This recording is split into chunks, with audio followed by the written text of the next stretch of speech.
نیت کے صاف ہونے اور ہر کام کو صرف اور صرف اللہ کی خاطر کرنے کے بارے میں، کیونکہ اللہ سبحانہ و تعالیٰ اس کام کو قبول نہیں کرتا، وہ عمل اللہ کے نزدیک کوئی اہمیت نہیں رکھتا جو اللہ کے لیے نہ کیا گیا ہو۔ لیکن ہم انسان ہیں، ہم سے غلطیاں ہوتی ہیں، اور قدم کی پھسلن سے زیادہ بعض اوقات سوچ کی پھسلن ہوتی ہے۔ سوچ میں کس وقت کیا چیز شامل ہو گئی، بعض اوقات انسان خود بھی اس سے آگاہ نہیں ہوتا۔ اسی لیے اللہ سبحانہ و تعالیٰ نے ہم پر رمضان کے روزے فرض کیے تاکہ ہمارے اندر تقویٰ پیدا ہو۔ تقویٰ انسان کے اندر ایک کانشیسنس پیدا کرتا ہے، شعور پیدا کرتا ہے، اور جب انسان کے اندر شعور آ جاتا ہے تو اسے اپنے گناہوں کا احساس بھی ہونے لگتا ہے، اسے اپنی غلطیوں پر ندامت بھی ہوتی ہے۔ اور انسان تو ہے ہی خطا کا پتلا، بھول چوک اس کے ساتھ ہے، ہر لمحہ کچھ نہ کچھ ہوتا ہی رہتا ہے۔ ایسے میں انسان کیا کرے؟ کیا گناہوں کا بوجھ اپنے اوپر لادتا رہے اور اس بوجھ کے تلے دبا رہے، اور پھر اس بوجھ کی وجہ سے طرح طرح کے ڈپریشن اور غم اور دکھ کا شکار رہے؟ نہیں، اللہ رب العزت واسع المغفرہ ہے، غفور الرحیم ہے،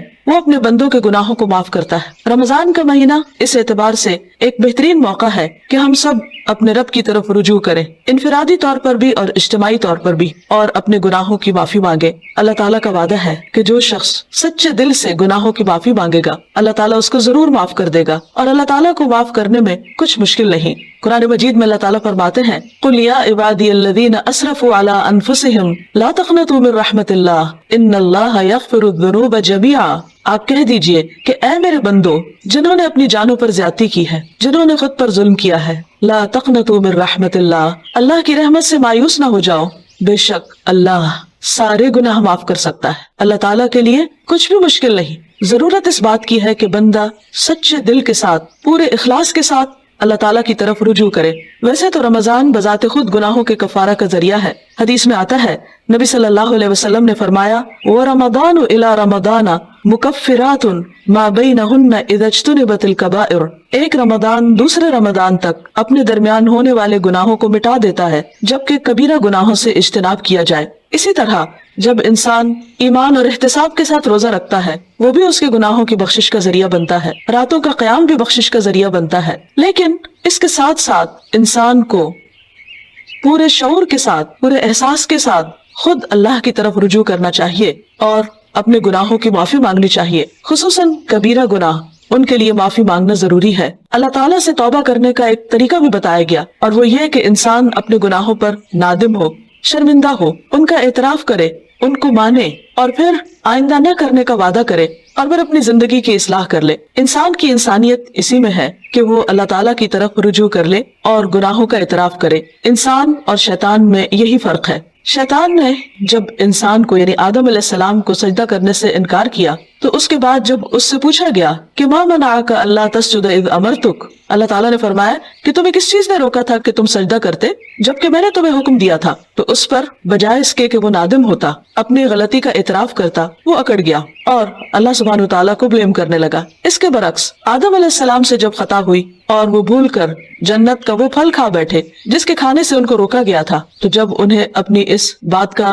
احساس ہوا کہ انہوں نے درست نہیں کیا اور ان سے جنت کا لباس اتروا لیا گیا تو وہ فوراً اپنے رب کی طرف پلٹے اور انہوں نے اعتراف کیا اور دعا کی ربنا ظلمنا انفسنا وان لم تغفر لنا وترحمنا لنکونن من الخاسرین، کہ اے ہمارے رب ہم نے اپنی جانوں پر ظلم کیا اور اگر تو نے ہمیں معاف نہ کیا اور ہم پر رحم نہ کیا تو ہم ضرور نقصان اٹھانے والے ہو جائیں گے۔ گویا انسان غلطی تو کرتا ہے لیکن اگر وہ رب کی طرف پلٹتا نہیں اور رب اس پر رحمت نہیں فرماتا تو پھر انسان کا کوئی ٹھکانہ نہیں۔ روزے کی حالت میں انسان کو اپنے آپ کا جائزہ لینے کا موقع ملتا ہے، کیونکہ بہت سی مصروفیات اور مشغولیات سے، خصوصاً کھانے پینے کی مشغولیت سے فراغت پانے کے بعد جب روزے کی حالت میں، بھوک کی حالت میں اس کو اپنا محاسبہ اور اپنا جائزہ لینے کا موقع ملتا ہے تو اپنی چھوٹی بڑی بہت سی خطائیں، بہت سی غلطیاں یاد آنے لگتی ہیں۔ ایسے میں انسان کا کام یہ ہے کہ انسان اپنی ہر غلطی پر اللہ تعالیٰ سے توبہ کرے اور دن میں کثرت کے ساتھ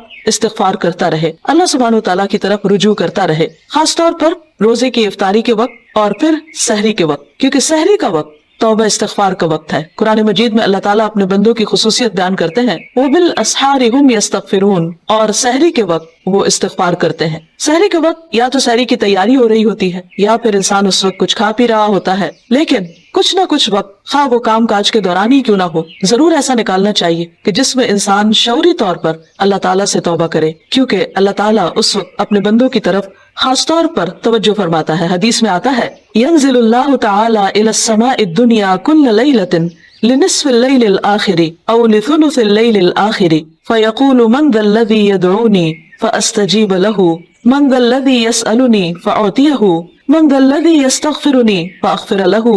حتى يطلع الفجر. اللہ تعالیٰ ہر رات کو آدھی رات یا ایک تہائی رات کے آخری حصے میں آسمان دنیا پر نزول فرماتے ہیں اور ارشاد فرماتے ہیں کہ کون ہے جو مجھ سے دعا مانگے اور میں اس کی دعا قبول کروں، کوئی ہے جو مجھ سے سوال کرے کہ میں اسے عطا کروں، کون ہے جو مجھ سے استغفار طلب کرے اور میں اسے بخش دوں، یہاں تک کہ فجر طلوع ہو جاتی ہے. یعنی اس وقت خاص طور پر اللہ تعالیٰ اپنے بندے کی طرف متوجہ ہو کر اس کو پکارتا ہے کہ تم غلطی کرنے کے بعد میری طرف لوٹ آؤ. رمضان ایک مبارک موقع ہے کہ جس میں انسان سحری کے وقت اٹھ ہی جاتا ہے، تو اس وقت اللہ سبحانہ تعالیٰ کی اس پکار پر لبیک کہتے ہوئے اپنے گناہوں کی معافی مانگنی چاہیے اور اس کی طرف رجوع کرنا چاہیے، کیونکہ وَمَن يَغْفِرُ الذُّنُوبَ إِلَّا اللَّهُ، کون ہے جو گناہوں کی بخشش کرے سوائے اللہ کے. ہم میں سے کون ہے جو یہ دعویٰ کرے کہ اس سے کبھی کوئی غلطی نہیں ہوئی یا اس نے کوئی گناہ نہیں کیا؟ ہم سب خطا کار انسان ہیں اور ہم سے غلطیاں ہوتی ہیں، لیکن غلطی پر توبہ کرنا اور غلطی پر شرمندہ ہونا انسان کی فطرت میں ہے. اگر انسان اس فطرت کو مسخ نہ کر دے تو جو ہی کوئی گناہ ہوتا ہے انسان کا ضمیر فوراً ہی اسے آگاہ کرتا ہے کہ تم سے غلطی ہوئی ہے اور انسان اپنے رب کی طرف پلٹنا چاہتا ہے. لیکن بعض اوقات انسان کا نفس اس کو دھوکہ بھی دے جاتا ہے اور بجائے اس کے کہ انسان غلطی کا اعتراف کرے، انسان اپنی غلطی پہ پردہ ڈالنے لگتا ہے، اس کو جسٹیفائی کرنے لگتا ہے اور پھر غلطی پہ غلطی کیے چلے جاتا ہے. کیونکہ ہوتا ہی ہے کہ جب انسان ایک گناہ کر لیتا ہے، اللہ کی ایک حرمت کو پامال کرتا ہے، اللہ تعالیٰ کی ایک نافرمانی کرتا ہے، تو پھر اس کے بعد اس کی جھجک ختم ہو جاتی، اس کی حیا ختم ہو جاتی، پھر وہ دوسرے گناہ کے لیے دلیر ہو جاتا ہے اور پھر گناہوں کا سلسلہ چل پڑتا ہے. اور اگر انسان توبہ نہیں کرتا تو وہ ایک سیاہ نقطہ جو دل پر لگتا ہے ایک گناہ کی وجہ سے، وہ نقطہ پھیلنے لگتا ہے حتیٰ کہ گناہوں کے ساتھ پورا دل سیاہ ہو جاتا ہے اور پھر انسان کے اندر سے احساس بھی ختم ہو جاتا ہے. اس کے باوجود انسان کو مایوس نہیں ہونا چاہیے. جب تک انسان کی جان ہے، انسان کی سانس کا سلسلہ چل رہا ہے، اس کے لیے معافی کا دروازہ کھلا ہوا ہے. حدیث میں آتا ہے کہ ان اللہ یقبل توبۃ العبد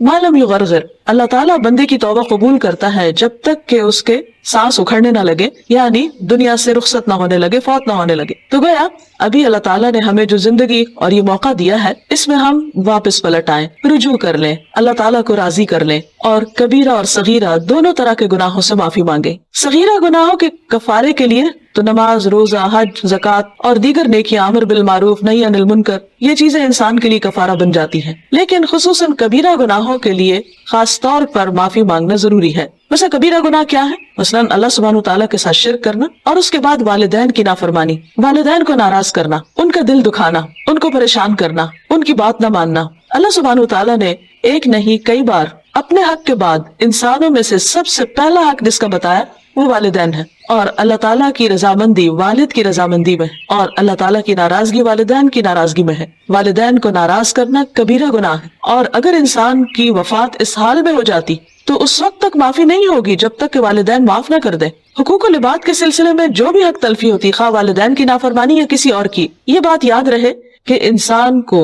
اس وقت صرف اللہ تعالیٰ سے ہی نہیں بندوں سے بھی معافی مانگنی ہوگی، یعنی بندوں کو بھی راضی کرنا ہوگا. والدین کے بعد باقی رشتہ دار، دوست احباب اور انسانوں میں سے کسی انسان پر بھی اگر کوئی ظلم یا زیادتی ہوئی ہو تو اس کے لیے توبہ استغفار اور اس کے ساتھ ساتھ اس بندے سے معافی مانگنا بھی ضروری ہے. اسی طرح زبان کے بہت سے گناہ کبیرہ گناہ ہیں، مثلا جھوٹ بولنا. اسی طرح غیبت، اور غیبت کیا ہے؟ کسی مسلمان بھائی کی پیٹھ پیچھے اس کی برائی کرنا، کسی پہ جھوٹا الزام لگانا، کسی کو تانا دینا، کسی کے بارے میں بدگمانی کرنا، کسی کا مذاق اڑانا، نقلیں اتارنا، یہ سب دوسروں کا دل توڑنے والی باتیں، یہ تہذیب کے دائرے سے نکلی ہوئی حرکتیں، اور ہمارا دین ان چیزوں کی قطعاً ہمیں اجازت نہیں دیتا. کسی کے ساتھ اختلاف کا ہو جانا، کسی کی بات کو ناپسند کرنا، یہ ہر انسان کا حق ہے، لیکن یہ سب کچھ دلیل کی بنا پر ہونا چاہیے، محض جذبات کی بنا پر نہیں. کہ ہم اگر کسی سے اختلاف کرتے ہیں تو پھر ہم اپنے لیے اس بات کو جائز کر لیں کہ جیسے چاہے پھر اس کے ساتھ معاملہ کریں یا جیسے چاہے اس پر الزام تراشی کریں اور پھر اس کے بعد خود کو سچا ثابت کر کے یا اپنے آپ کو مطمئن کر لے تو یہ بات جائز نہ ہوگی، یہ کافی نہ ہوگی۔